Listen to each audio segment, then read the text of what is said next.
Hey Bowtie Nation, Joseph Hogue here with the inevitable cold after a trip to New York, but also with your weekly stock market update, 9 a.m. Eastern every Monday morning with the stocks to watch and the stock market news you need to see. And Nation, you know you can always get your weekly update free with our newsletter. It goes out Sunday night. I'll leave a link in the description to that just in case sometime I'm unable to do this video over the weekend. But for this week, you can call it a dead cat bounce or whatever you want, but for smart investors, it just means a quick profit.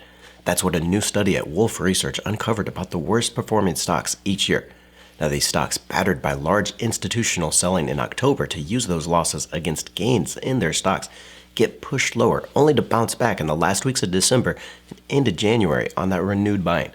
It's a significant upside consistent across the 18 years the firm researched, and I used it last year to make $27,000 and 104% profit on one stock. I'm going to reveal those 5 stocks to buy that could bounce higher in 2025, along with an update to the quantum computing stocks. Back to our main topic though, and Wolfe Research studied the 100 worst stocks each year from 2006 through 2023, measuring subsequent returns versus the rest of the markets. What it found is a phenomenon even stronger than the Santa Claus rally, which sees the market up by about an average 1.3% in the trading week after Christmas. Wolfe found that the 100 worst stocks of the year outperformed the rest of the market by an average 2.5% between December 15th and the end of January. And while that might not seem like much, I used the strategy on the worst stock of 2022 and have made 104% over the last year and a $27,000 profit. And why this happens is actually kind of obvious, and this year it could be an even bigger bounce. Large investors sell out of their losers between September through November to use those losses against capital gains made in other stocks and lower their taxes. With this year's giant 27% bull run on the S&P 500 and 34% in tech-heavy NASDAQ, that pressure to offset those gains is even higher, pushing more selling and the losers even lower. For many of those stocks though, especially where a long-term reason still exists to hold those shares, investors buy them back after that required 30-day wait period and then into the new year. That sparks the rebound, which can be followed even higher as the short sellers are forced out. Now, there is a warning here that I'll discuss later, but let's get started with our first stock, Walgreens Boots Alliance, ticker WBA, down 64% this year, and the worst stock in the S&P 500 index. Now, Walgreens has been a train wreck for nearly a decade, so it can't really say the problem is only the retail pharmacy market, especially since shares of CVS rebounded post-pandemic before heading lower in 2022. Management has been selling assets all year. A move I pointed out earlier this year was a clue that they were getting ready to sell the entire company. And we got that news this month when the Journal reported Walgreens in talks with Sycamore Partners to sell its company. At a market cap of $8.25 billion, there's no way in hell investors are going to get the $70 billion that KKR offered in 2019, but there is upside in the shares on a potential takeover price. Now, these private equity takeovers are usually priced on an enterprise to revenue basis, which takes into account the debt the company owes. Walgreens is trading right now for about 0.26 times its EV to sales, but we can use the multiple on competitor CVS for a fairer valuation for investors. Now, CVS has also seen its shares plunge, but is still trading for 0.35 times sales. Now, yes, CVS is better managed and deserves that higher multiple valuation, but Walgreens has been taking action to lower its debt with previous sales and is actually in a better position already than it's reflected in the financials. Now, plus, in these kinds of offers, the company is going to look for a premium on its current valuation anyway. So if we take a 0.35 times enterprise to revenue valuation, that would mean an offer of about $51 billion for the company, or around $17 billion after debt, and a $20 share price. I'm not sure they get anywhere near that, but could easily get an offer from $12.50 to $15 a share for the company when that is finally announced. Next up, investors have been waiting all year for Intel, ticker INTC, to get those NVIDIA returns, but it hasn't happened, with the stock plunging 62% for the year. I've been calling Intel the basket case that it's been all year. It was rucking fidiculous that Gelsinger thought he could launch a fabrication business while also rebuilding the company's chip design business. Because yeah, let's spend tens of billions of dollars to compete with powerhouse TSMC while we're spending tens of billions of dollars trying to compete with NVIDIA and AMD, getting our asses handed to us. Now, if that sounds harsh, consider when Gelsinger was shown the door this year, he would have collected over $50 million in salary and stock options over those 3 years since becoming the CEO in 2021, all while he destroyed $170 billion in investor equity. But now with Gelsinger out the door, there is some potential upside here on those headlines besides just that loser's bounce. The CFO and product CEO were named interim co-CEOs, but we could get another bounce when a permanent CEO is found and a plan forward comes out. Also though, even on its second-rate chips, Intel is in a growth market and trading at fire sale prices at 1.5 times sales, compared to even the chip sector's red-headed stepchild AMD, which trades for a price of 8 times sales. And we won't even talk about Nvidia's 28 times valuation multiple. With growth expected to return next year and a bounce in investor sentiment, we could see shares pop over the next few months. There's still 3 more of those rebound stocks to highlight, but there is a warning here that Wolfe Research also found that in February, most of those rebound stocks reverse themselves once again and keep heading lower. The market with its millions of investors is pretty smart, and falling stocks are usually that way for a reason. Now, there are some of these that can keep heading higher, though. Case in point, I started buying shares of Generac Holdings, ticker GNRC, in October of 2023. The leader in generators was the worst stock in the S&P 500 for 2022, dropping 68% and plunged again in October after its second quarter earnings to around $89 a share. That October drop was on higher spending to grow its solar business, which was underperforming, and investors were worried that management was throwing good money after bad. But I saw a company that still dominated the generator market with upwards of 85% share. That was an extremely stable cash flow that could be used to grow the renewables business, and once investor sentiment returned to solar, the stock would jump higher. That position is now up over 100% in just over a year. So yes, these worst performing stocks can bounce higher and stay there, but it takes that level of deeper research.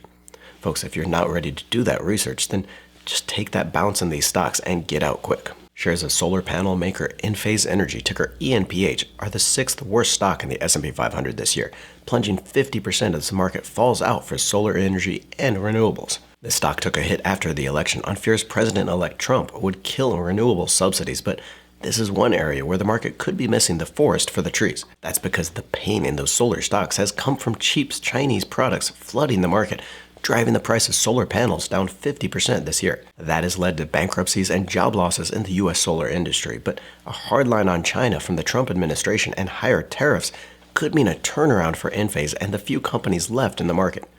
Trump hasn't been supportive of alternative energy, but there's no doubt that we are going to need more generation to meet that growing demand from data centers that the traditional utilities just aren't going to be able to meet. Next, the 8th worst stock here in the S&P 500, down 48% this year, is insurer Humana, ticker HUM. So one of my surprise 2025 predictions. I highlighted Medicare Advantage insurers last week as what could be the biggest turnaround of 2025. President-elect Trump campaigned on cutting government spending, and his nominee to lead the Centers for Medicare and Medicaid Services, CMS, that Dr. Oz, has been a cheerleader for Medicare Advantage as an alternative to that traditional government-paid Medicare. It would be a big change from the last 4 years after the Biden administration's attempt to shrink those Advantage insurer participation, including denying a third of the marketing proposed by those companies. Humana is the second largest provider with 18% of the Medicare Advantage market and booked strong growth of 472,000 enrollees over the last year. That's an increase of about 8.5% in just 1 year. Humana offers Medicare Advantage programs in 89% of counties across the country. It's more than any other provider and is adding more benefits to its 2025 plans like music therapy and dual-eligible special needs plans. These shares reached $535 each last year, so not only do we have that upside potential on any headline changes to Medicare Advantage programs, but there's also a lot of value in the stock for the longer-term return. CVS Health, ticker CVS, is down for many of the same reasons we saw in Walgreens and Humana, down 44% this year, the 10th worst performing stock in the S&P 500. Not only has CVS suffered from the drop in retail pharmacy and pricing pressures for drugs, it's also 12% of the Medicare Advantage enrollment and has gotten hit there as well. More recently, Trump called out pharmacy benefits managers, PBMs, as a problem, hitting CVS through its Caremark division. But there is still a lot of value here, and the company is exploring strategic options that could unlock that value. CVS has the upside we saw in Humana through its Medicare Advantage program.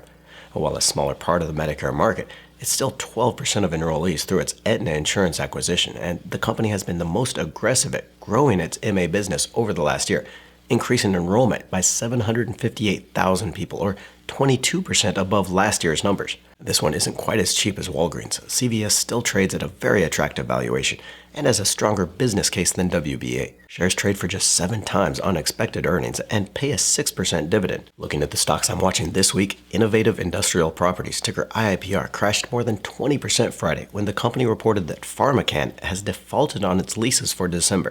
Now, the cannabis company failed to pay its December rents on 6 of the 11 properties, totaling $4.2 million in rent. IIPR was able to apply security deposits against that missed rent and is talking with the company on remediation, but this technically puts PharmaCann, which is 17% of IIPR revenue, in default on all of its leases. The share price loss on Friday pushes the dividend yield up to 10%, and the company may avoid a dividend cut. Looking at Nareit data, expected 2025 funds from operations, or FFO, were expected to rise 5.7% to $8.82 a share, though this is probably now in doubt.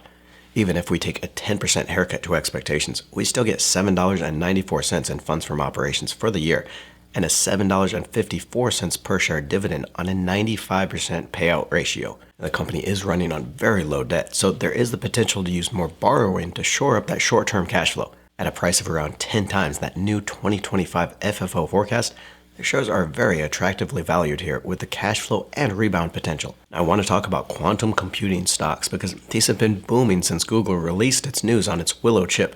I've gotten a lot of requests to cover these stocks. The shares of IonQ are up 27% since highlighting the company as one of Amazon's investments earlier this month, but there are a couple of reasons why I think investors should just avoid the theme for now. When it becomes a reality, quantum computing is theoretically expected to solve problems on the order of 100 million times faster than classical computers. Google's Willow performed a computation in 5 minutes that would, again, theoretically take today's supercomputers 10 septillion years. It is a breakthrough, but still many years from a use case. Willow has just 105 qubits, but industry analysts estimate that quantum computers would need millions of these qubits to solve any case problems. And besides the build-up to that point, the years that it's going to take to get there, cooling is right now an extremely limiting factor as well. Because of the exuberance in the market, though, investors that don't really understand the science behind it are jumping into these stocks, hoping for those triple-digit returns that have panned out for only the very early investors. Now, shares of Rigetti Computer, ticker RGTI, are up 600% over the last month, even though the company reported an earnings loss of $75 million last year on revenue of just $12 million. And while revenue is now expected to grow by 41% next year to $15 million, this is a $2.7 billion company trading for 100 times its revenue. And so why I haven't covered them in depth on the channel is because this all strikes me as the height of bubble market investing and chasing the hot news into a few stocks, not on the basis of a long-term outlook, because that sales growth in the industry outlook for quantum stocks is so far out in the distance that nobody could model those cash flows yet. But investors aren't buying for that analysis. They're buying strictly on the idea that these stocks have jumped. Nobody expects these stocks to keep going like this, but everyone thinks, well, I'll just sell out before the crash and make my 100% plus returns.